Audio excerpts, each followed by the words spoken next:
If you want to remove any objects from photos with AI Eraser on your Samsung Galaxy A26, follow the simple steps. So first of all, let's open up our gallery and locate any picture which we want to erase.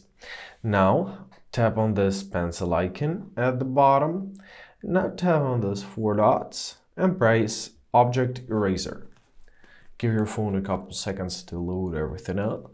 Now let's tap on draw around anything we want to erase.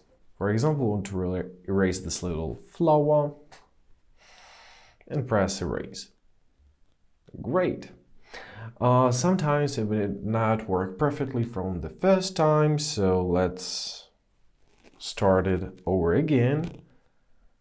Highlight the object. Press erase, and you may do this over and over before you reach the perfect condition which you like. Now press done, press save. You may choose whether to save the original or not. I'll press save. But basically that's it. That's how it works, so experiment with it. And I hope this video is helpful. Thank you so much for watching. Have a great day, and please consider subscribing to our channel.